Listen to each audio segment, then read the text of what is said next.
एक महत्त्वाची बातमी आहे। नाफेडकडून देशांतर्गत बाजारपेठेमध्ये कांदा विक्रीसाठी निविदा।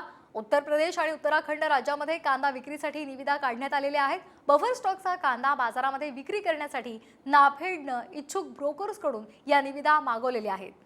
याआधी बिहार, कर्नाटक, ओरिसा या राज्यांमधून नाफेडनं कांदा विक्रीसाठी निविदा मागवलेल्या आहेत। देशांतर्गत बाजारपेठेमध्ये कांद्याचे भाव वाढू लागल्यामुळे भाव स्थिरीकरण योजनेअंतर्गत नाफेड लवकरच बाजारामध्ये बफर स्टॉकचा कांदा आणणार आहे। नाफेडनं बफर स्टॉकचा कांदा बाजारात आणण्याच्या हालचाली सुद्धा सुरू केल्यामुळे जिल्ह्यामधील बाजार समित्यांमध्ये सध्या कांद्याच्या दरात घसरण झाली आहे। एक महत्त्वाची बातमी आहे। नाफेडकडून देशांतर्गत बाजारपेठेमध्ये कांदा विक्रीसाठी निविदा। उत्तर प्रदेश आणि उत्तराखंड राज्यामध्ये कांदा विक्रीसाठी निविदा काढण्यात आलेल्या आहेत। बफर स्टॉकचा कांदा बाजारामध्ये विक्री करण्यासाठी नाफेडनं इच्छुक ब्रोकर्सकडून या निविदा मागवलेल्या आहेत। याआधी बिहार, कर्नाटक, ओरिसा या राज्यांमधून नाफेडनं कांदा विक्रीसाठी निविदा मागवलेल्या आहेत।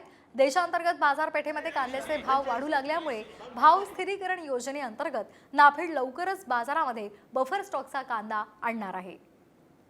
नाफेडनं बफर स्टॉकचा कांदा बाजारात आणण्याच्या हालचाली सुद्धा सुरू केल्यामुळे जिल्ह्यामधील बाजार समित्यांमध्ये सध्या कांद्याच्या दरात घसरण झाली आहे।